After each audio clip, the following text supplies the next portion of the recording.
really, why do you need a health coach? Because you could just ask ChatGPT what to do.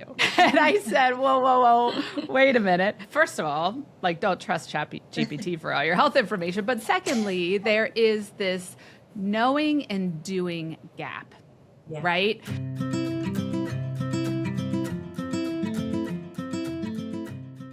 Welcome back to the Push Pause to Heal podcast. I'm your host, Dr. Emily Rodersheimer, and on this podcast, we explore health from the inside out, starting with the foundations, connection, and the conditions that allow the body to heal. Today's episode is very special, near and dear to my heart. I have my 3 health coaches who are such a critical part of my company, my business, what we do at Balanced Living, and they're each giving their time today to help us dive in a bit deeper into what is health coaching, why someone would want to work with a health coach, and why I have created my main signature program, Health Begins Here, around health coaching. There's 3 of you, so we have to kind of take turns. I'm going to introduce you very briefly and let you tell us in a couple sentences what drew you to health coaching. So, Coach Yoko, do you mind starting us off? Happy to, yes. My name's Yoko, and I got into health coaching years ago. Originally had come down with a number of mysterious symptoms from fatigue, anxiety, skin problems, joint pain, GI issues, you name it. And I had gone to see a number of conventional doctors in the New York City area and got the runaround, didn't get a proper diagnosis for a long time until, boom, it was one after another, 3 autoimmune conditions. And so what would have been really nice throughout that experience is to have somebody understand what I was going through, not tell me I was crazy, and have a doctor or a practitioner or a health coach to listen, truly listen to my story, believe me, and help me navigate through the medical system. So that led me to functional medicine, which was incredibly profound for me in understanding the root cause approach instead of getting medications thrown at me, having a 5-minute visit with a doctor, and being sent off with medication. So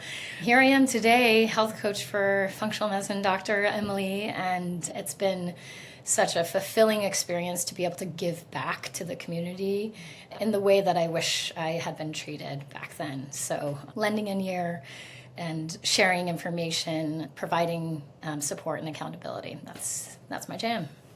That's lovely. We're really glad that you made the transition, and we're glad that you're here. Coach Karen, do you mind telling us about your journey to health coaching?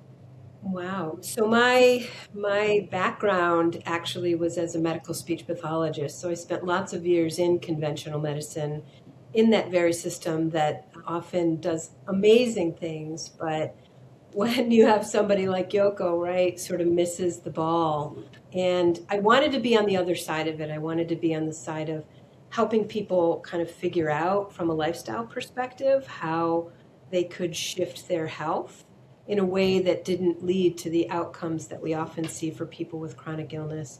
So I went to Duke University, did their integrative medicine health coaching program, absolutely loved it, fell in love with it, and then had the opportunity to work in functional medicine at the clinic and do another training in functional medicine. So my work really, it was driven from my focus on making sure that I took care of myself. My dad had his first heart attack at 36, and I thought, whoa, I did not win the genetic lottery.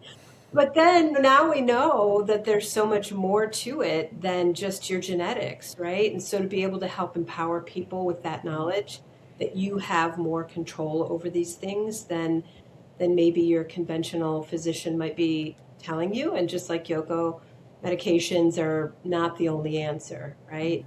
So from that perspective, I was really grateful to be able to work with Emily from the beginning of the practice. It's been a really joyous time and amazing people to work with. That's my story. It's been so great to have you. Yes, Coach Karen has been with me for 6 years since the practice started. So she pretty much can finish my sentences at this point in time. But Coach Laura, last but certainly not least, we're glad you're here too.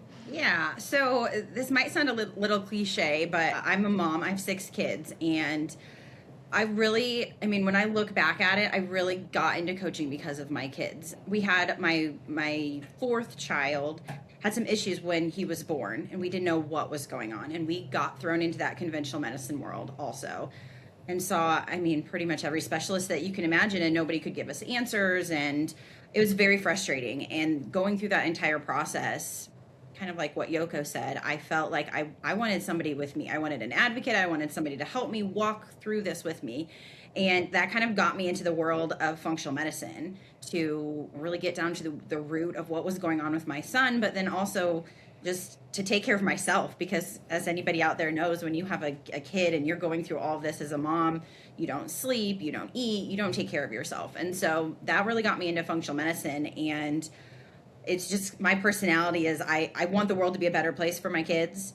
And I want them to go out there and be good human beings. But I feel like mothers especially, we're like an umbrella to our kids, and things that we can do well, our kids can do well. And it has that ripple effect that you throw that stone into a pond and it ripples out. And so if I can teach my kids all of these good lifestyle habits, just like we try to teach our clients, then hopefully when they have kids, it'll be that way, and we won't be in this mess that we seem to be in with conventional medicine right now. So not cliche probably, but I got into it because of my kids. I want to make the world a better place. And we always joke with the practice, like we want to help a million people if we can, as many as we can. And so, yeah, my goal by the time I'm dead, hopefully a long time from now, I can say like, I helped a whole lot of people. So yeah. That's really why I got into it.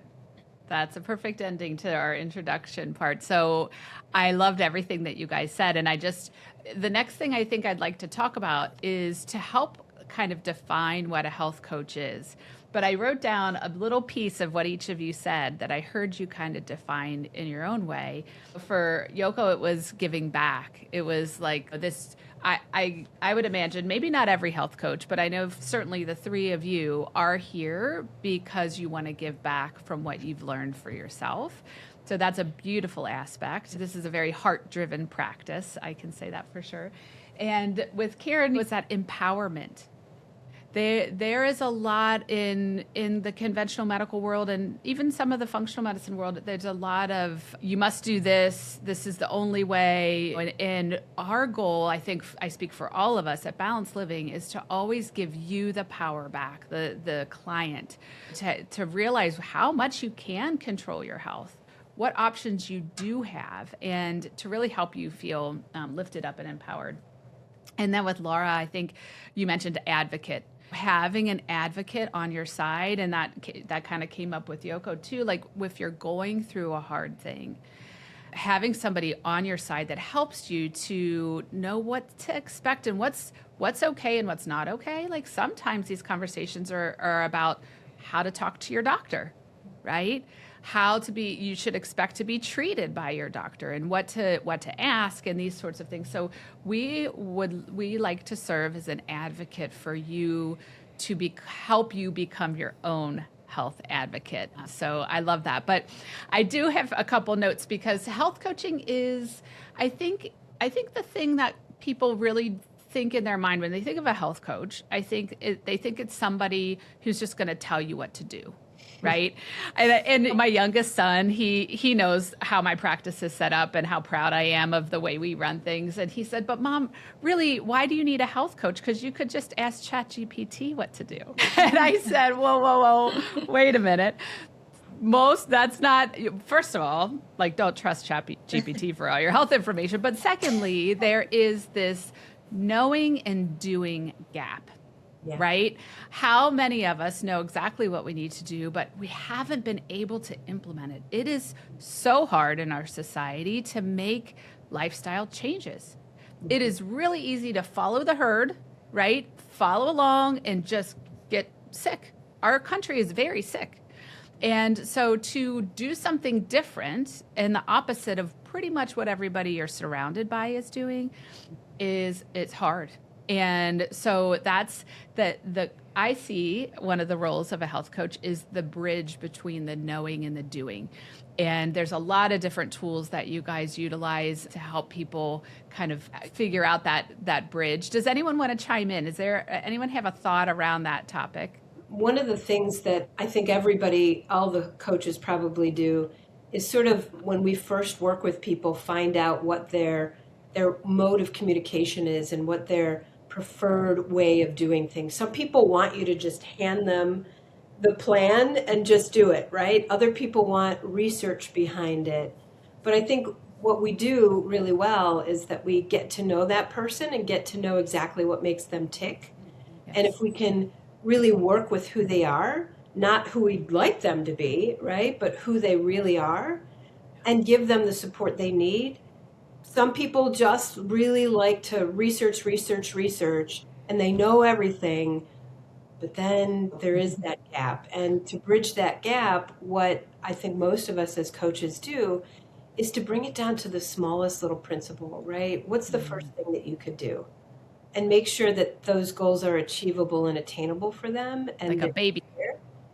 Yeah. And that you don't have to go out and run a marathon, right? You could like go for a 10-minute walk. And that's like a good start. Love it.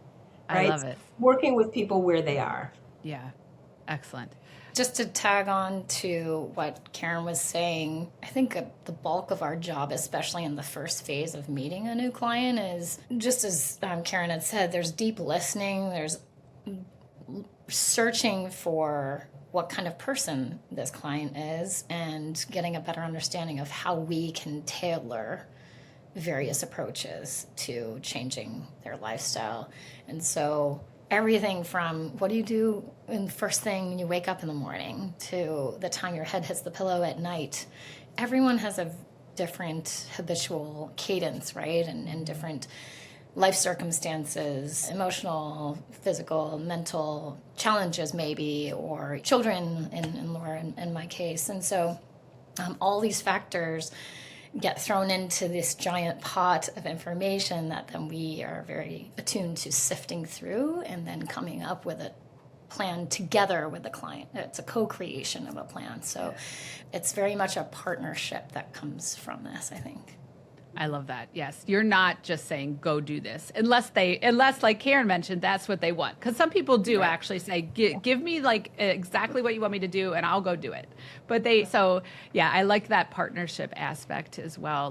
Laura, did you have anything that you'd like to share? Just building on that, I think it's interesting. I just had this conversation with somebody the other day. They were like, well, why do we need health coaches? We could just talk to ChatGPT, or we could put reminders on our phone, or we don't need you to help us. And I think that there is that big gap, because when people know what they want to do, but they can't do it, it's not just a matter of setting a reminder on your phone, because that's super easy to dismiss. And I was even talking to a client about this. She said, I need you, because I can dismiss my reminders all I want, but when you remind me, or when you send me a message, or when I'm talking with you, it's totally different. And so it's that personal connection, I think, that we make as coaches. And that starts in that very first meeting that you were talking about, because we get to know their lives.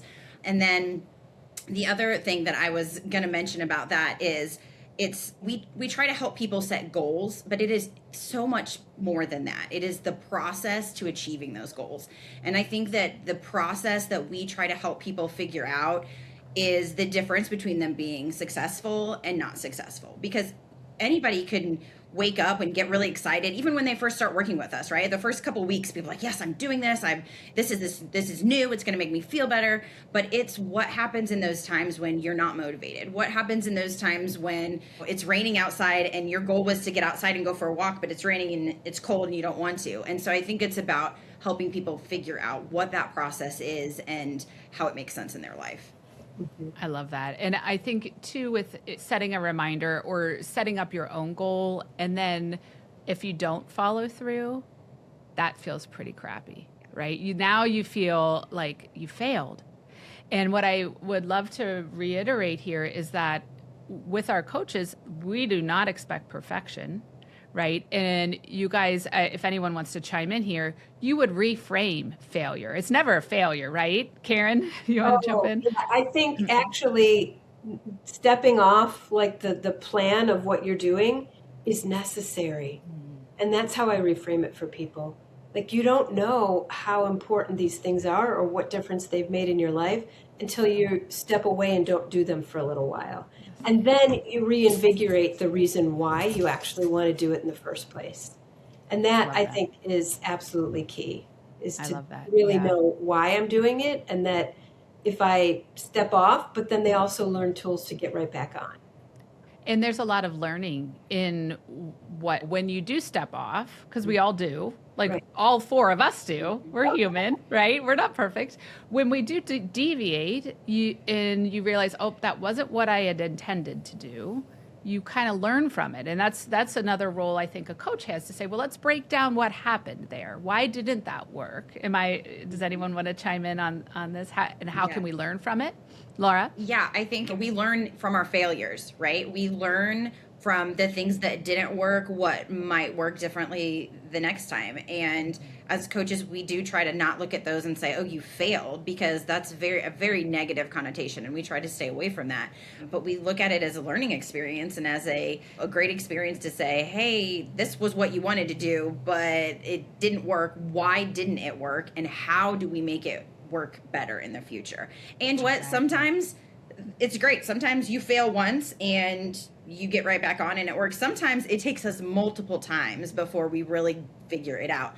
But that's one of those joys, I think, of having a coach work with you, because we get to ask those deeper questions, and we oftentimes see things that you don't see as you're going through your experience. And we can say, oh, wait a second, like, what about that? Good. Yoko, you want to jump in on that? Yeah. To Laura's point on that, I think all three of us probably do this fairly early on in our coaching with each of our clients, but a values setting or a values digging, right? Understanding what drives a person, what principles they have, form what goals they want to achieve. And so doing a deeper dive on the value system of each individual, I think, can be incredibly helpful. And the other thing I wanted to add on is, as a health coach, I think each one of us is a thread that sort of runs along all of our clients. You know what I mean? So we take on all this information from each client. They share what works or what doesn't work. And then we can then share that back to the community. And each individual, whatever their value system is or whatever their goals may be, can do a little trial and error experiment based on what we throw out to them of what's worked for others. So I find that to be a really interesting part of the process of health coaching. That's a really good point, because I think if we're discussing something like a challenge that we are inviting someone to take on, if we can say, well, this worked for X, Y, and Z, so many other clients, and they got a big win. What do you think? Could we try? Like, that helps, right? That's going to help someone kind of buy in or be interested in trying, right? Yeah. Excellent. And I think the other thing I wanted to kind of bring up around coaching, another idea about it, is that I think one of the biggest things I see that you guys are great at doing is helping to identify what Laura calls the linchpin habit. That one thing that the client generally doesn't realize is an issue, but that one thing that if we just tweak that, we get a huge result. There's something called the Pareto principle, which is the 80-20 rule, that states that roughly 80% of our outcomes come from 20% of our inputs. So it's often like we just need those couple things that are really sending your health in the wrong direction. Does anyone want to chime in on those big, you guys know what I'm talking about, those big moments where it's like, oh, that one little thing can have this huge impact? Yeah. Karen? Oh, yeah, absolutely. I would say one of those things is when we talk to people about caffeine consumption and the timing of it, just back it up like an hour and a half in the morning. Allow your normal cortisol to rise, and in the afternoon, you probably won't have that crash. And so many people, from just that, like, we're not saying don't drink caffeine, right? I mean, maybe for some people that will be the choice, but for people who are just having a little bit, you just back it up an hour and a half, and you have way more energy in the day. Yeah, I would say that's like such a key. Yeah, excellent. Laura? Yeah, I think the other thing that we see a lot, and I'm sure that all of you can attest to this, is that self-talk. And that it's so, especially with women that we work with, I think it is so easy to have that negative self-talk. We look at ourselves in the mirror, and the first thing that comes out is negative. And they could even be really positive people to everybody else, but they're super negative and critical of themselves. And I think when we get that mindset right with people, it is a game changer. Yes. Just maybe even showing them. It's the awareness that is actually running in the background, because we'll pick it up, right? Somebody will say something, you kind of hear it in the conversation, like the way they refer to themselves, and like, well, let's hold on, let's check this out. Yes, That can be a big win for people. Yoko, did you have something to share along this line? Yeah, something very tangible and very common that I experience in addition to the caffeine issue is going to bed a bit too late. Pushing it to 11 o'clock or 11:30 can really decimate their following mornings, whereas if they were to push it up a little bit, their next day could be a whole lot better. Actually, I have another one, which is exercising too late in the day, getting their cortisol up too late into the evening. The come down takes too long, the energy is drained, and so the body has to sort of make up for it the next day. So that seems to be an issue. Yeah. And then the third thing that's sort of piggybacking off of Laura's, in addition to self-talk, is the boundary issue. So especially with women, if you're not able to say no to one thing, then it could be a slippery slope to not having boundaries for many other things. So that could be a linchpin for a lot of folks. Yeah, for sure. And I think we would all agree that everyone has their own combination of linchpins, right? And so the beauty of coaching and something that AI cannot do is get to know you well enough to hear those little, I hear, this is what, like, I don't know about you guys, but in the back of my mind, I'm like, I hear something in that. We need to dive into that a little bit more. And very often it is not something that's obvious to the client, right? It's just been a routine or a habit. Karen, I'm thinking about a client that we shared a while ago she was a principal at, I think, a middle school. And she thought she was doing everything right by the book. She'd listened to every podcast, read every book. She was fasting in the morning, getting in her HIIT workout, doing all the right things. And she was just shot. She didn't have any energy.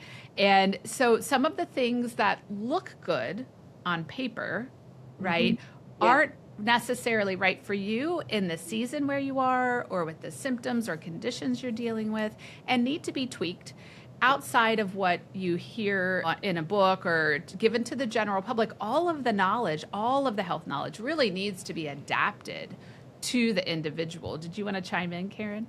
Oh, yeah, absolutely. I know what you're talking about. And one of the things I think that is a challenge for people when we start talking about step back that exercise just a little bit. We're not saying don't exercise. People panic, especially women, because our lifetime has been, eat less and exercise more, and that's going to be the key. But when we're asking people to now eat a little breakfast, give yourself that safety signal, step back a little bit from intense exercise, think of it as just movement. It's little tweaks of things that they're already doing. And like you said, they feel like they're doing some good things already, which in fact, like, we'd never say that exercise in and of itself is not a good thing. It's just the intensity level of it and where are you in your autonomic nervous system, right? Are you in a stressful life? And then that just is another stressor. Yeah, sometimes it's just a little too much. Yeah. And we can help find that for the client. So yeah, I love that. Okay, so the three of you are so crucial to my Health Begins Here program. That's the signature program I offer at Balanced Living.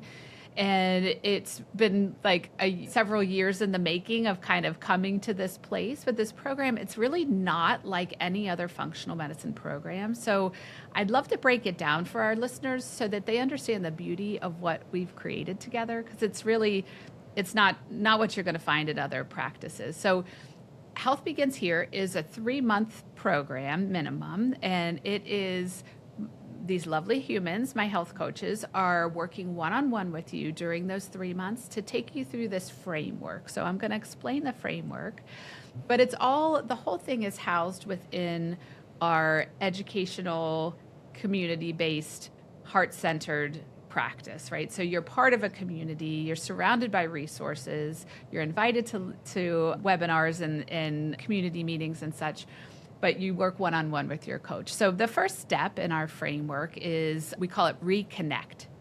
And that's really going through a day in your life and understanding your story, and then helping you reconnect to the signals your body is sending you. And I think we've alluded to this quite a bit already, but it's diving into that day to day. Like, there's so much to learn in somebody's day-to-day life, right? That is really either helping to shift them into a healing place or pushing them into inflammation and actually damaging their health. I don't know. Does anyone want to elaborate any further on that reconnect step, or do you guys think we kind of covered that pretty nicely? Anyone want to add anything? I think we did a good job of talking about the fact that we listen, we personalize things, we get a full picture of everything that people do in a day, and create and personalize that plan, like Yoko said, co-create with that person that we're working with. So it's their plan, not just ours. Perfect.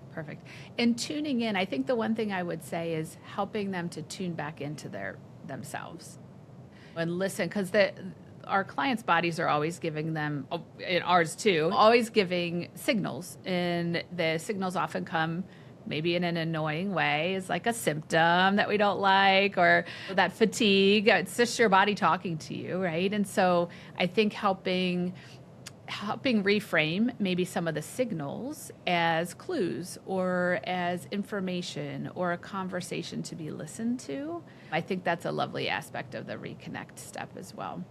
And then the second step of the program is called restore.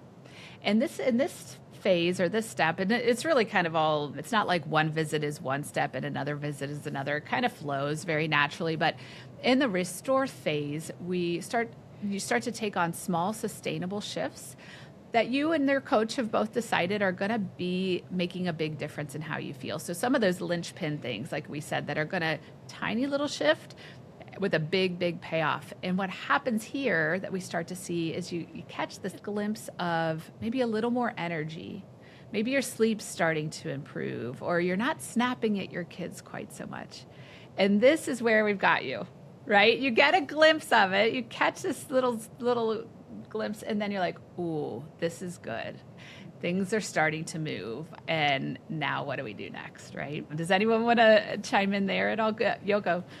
Yeah, I think this is a really crucial part of the process where a health coach will help to start identifying the little gaps, the cracks, and then sort of laying a soft groundwork for mindset shift.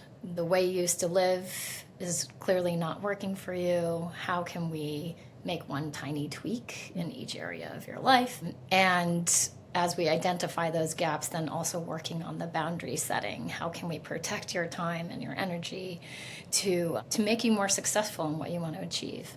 I think there's also a little bit of like myth busting. So there's so much information out there about supplements to different exercise routines, going all out on strength training or cardio and all these fads. Mm-hmm. Yeah, so there's a lot of information. I would say health coaches are big consumers of health data and research, and we love to get in the weeds, and then we spit out more distilled info that's based in truth. So that I think there's a little bit of that woven into this restore process. I love that. And much more tailored to the client, right? Yeah. Karen, go ahead. The one thing I wanted to add is that oftentimes we have to help people actually see what those small little changes in the positive direction are, because they don't always pay attention to that.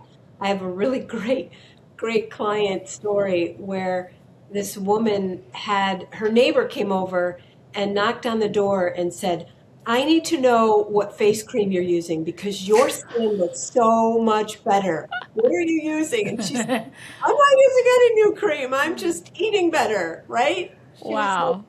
And it's like people don't realize that their skin, their emotions, their mood, those little things, people notice it before. So I think helping people understand what are those tiny little things, because they're sometimes looking for big changes. And what we know is that the sustainable way is these small little changes over time that lead to a bigger change. Yes, you're so right there. And I would love to say, too, that our brains are wired to find out what's wrong. Yeah. Okay. Right? So our brains are not good at finding what's better. And so we actually use a tool, a symptom questionnaire, so we give clients fill out and we get a symptom score. So based on how severe their symptoms are, the higher the score, the worse you feel. We start that from day one. And then this restore phase is where the number's starting to go down, right? And so we often have to show that to the client, like, oh, did you notice last month your score was 75 and this month it's 52. And they're like, oh, wow. Like, and it's accurate. They filled out the questionnaire, but our brains just aren't wired to see that. So yes, you guys, that's a really important piece of the puzzle, because if we don't see that the wins are happening, then we're less likely to continue with what we're doing. So I love that. And ChatGPT does not notice those. Oh, no. That's true. And step 3 of the process is transform. And this is the real big stage that we all love and enjoy so much. At this stage, your changes are truly undeniable. Like, you don't miss them by the time you get here. You've shifted enough things that your symptoms have greatly decreased. And I'll say we've taken the data from those symptom scores that our clients have filled out, and on average, we have a 63% reduction in the symptom score by the end of 3 months, and that is profound. There is no medicine out there that will do that for you. So does anyone want to share this? Yeah, Yoko, and then we'll go to Laura. Yeah. So I thought it would be helpful to mention the areas, the big sort of chunks in lifestyle that we work on, and perfect, where we see the transformation. So the general framework that I use is we touch on nutrition. How are you nourishing yourself? We touch on movement, not necessarily hardcore exercise, but are you actually just moving your body every day? And then sleep. How's your sleep? How are we going to help you restore your sleep? How to get better quality sleep? Stress, whether you're stressed or not. A lot of especially my male clients and some high functioning lady clients don't know that they're stressed because that's their MO. So helping, just understanding those gaps. And then relationships is a big piece as well that kind of gets neglected. So those 5 areas are super crucial, and the transformation, I think, can happen in any one of those or all of those as we progress through the program. So the big noticeable changes can happen in varying degrees depending where the gaps lie, right? And sure. And how the health coach can help. And Yeah. then the other thing is, it's not a linear trajectory. It's quite an up and down process until you start to see that huge transformation. So that's where we come in to help sort of make it manageable. Yeah, I love that. And I think that everything's interconnected. That's one of the foundations of functional medicine, is all the systems in the body are connected. So while we might be shifting how you're eating, and you think, oh, that might help my gut or something more directly, your mood might suddenly get better. Right? It's all connected, so it's really beautiful to see. Laura, what did you want to share with us? I just wanted to build on that and say, I think that the big difference between what we do at Balanced Living versus what you might get even at another functional medicine place, for instance, is that we listen.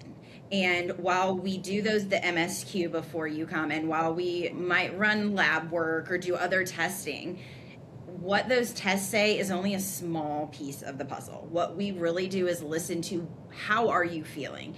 And that in this transform time, when you have gotten through working with us for these 3 months or 2 months, or whenever you kind of notice this transformation, I always ask clients, how are you feeling? How are you feeling? How is your day going? How is it different than when you started working with us? And inevitably people are going to say, oh my gosh, it's so much better. And that's what I care about as the coach. Like, we want your tests to look great. We want you to be healthy inside and out, but really to us, what matters is, how are you feeling? And if your testing all says that you're great and you're not feeling well, guess what? Like, we are the people that you need to come see, because that's what we do. That's amazing. I love that. That was a great way to highlight that idea. And I will say, just for clarification, part of the Health Begins Here program is not to run tests, because we don't find them necessary to start making change and help you feel better. But a lot of our clients will present us with tests that they've had at their primary care, or some people like to go get function health labs, and we look at all that information. But in the long run, you're not a number on a test panel. You are a human being, and exactly what Laura said, how you feel is way more important to us than getting all those numbers lined up, which honestly, a lot of our clients come, they're already lined up pretty well. So something else had been missing. Well, the final stage is, I think, my favorite of the Health Begins Here program, and that's the embodiment stage. In stage 4, you embody your healing now, not as something that you're working towards, but really as like who you are. And the panic is gone. There's a panic around chronic symptoms and how am I ever going to get this resolved. The panic is gone, and now it's been replaced by informed curiosity. Let me be curious. Why is my body, what's happening here? So anyone want to chime in on that? This is really like the final kind of pull it all together. Karen? I'll just say that I like to talk about it as a toolbox. They've now got a toolbox to use when they get off the path, as we talked about before. It happens to all of us, and it's okay. That's necessary. It's life, right? Yeah. But you then have this toolbox of things to go back to and go, okay, what have I let go of a little bit that I could tweak and get back to what I know really makes me feel good, right? It's all those areas that Yoko talked about. It's how am I nourishing my body? Is every bite of food that I put into my mouth a sign of love for my body, or is it something maybe not, right? Mm-hmm. Or movement, too much or too little? They've got this toolbox now. Yeah. It's this solid knowledge base, right? Like and it can't be taken away. It's yours for life. It's our gift to you to live a whole different life. Yoko, did you want to chime in? Yeah, I was going to add to that to say that it's a skilled building process, I feel. And this is true for me as a health coach, watching every client's path. I learn from them to better take care of myself in ways that they've taught me because they've changed their behaviors, they've changed their mindset, whatever. But it's a skill building process. And so the more you stick it out to make these changes, continually make changes as your life ebbs and flows, you then begin to sort of optimize as opposed to put out fires. You learn to really get to know your body better and recognize the symptoms way quicker than you would have just a couple months prior. So the embody section of the program is really, really mind-blowing. Yeah, it's amazing. This is timely because I just got this email over the weekend from a former client, and I think she's probably been out of our program for a little over a year, maybe 2 years. And she sent me an email and she said, I just want you to know that 2025 was the most stressful year of my life. She didn't go into why. I don't know if there was a death or something major had happened to her. And she said, I just want you to know that I got through that year in a whole different way, and I came out okay on the other side because of what I learned in your practice. Wow. And that is exactly what I know what all of us want for our clients. When the Health Begins Here program is over, and clients can stay as long as they'd like, and we do have the option, if you live in Ohio, to work with myself or with our nurse practitioner if you'd like to do more work. But when you ultimately leave the practice, we just want you to be out there and flourishing and know how to take care of this beautiful vessel that is your body, that is the one and only one you get for your life, and just to work with it and have a partnership with it and become the CEO of your own health. Yeah. What you're speaking to is that people start to see themselves differently, right? And they now have a different story that they can think about for themselves, and that story is about health. Yeah, that's beautiful. They feel empowered, and they feel prepared, and they feel capable, which is so beautiful. You guys are amazing. Honestly, my heart is so full right now. I am so proud of this program and these lovely people that help me to run it. We see phenomenal changes, as we alluded to. So I just, if this resonated with you, if you're interested in it, we would love to have you. We generally, if you do choose to sign up for the Health Begins Here program, get to pick which coach you would like to work with. So you got a little test of each of our coaches here today, and we would love to have you. And all I can say is we will for sure guide your care with a lot of love and a lot of safety. We know that sometimes it doesn't always feel that way in other practices. So thank you, ladies. If today's podcast resonated, help us share the power of this work by sharing this episode to others. And thank you guys for being here so much. And maybe we'll do this again sometime. Thank you, Thanks, Emily, Emily. for cultivating this practice. It really is your direction and love for it. Thank you. Thank you very much. All right. And we'll see you next week.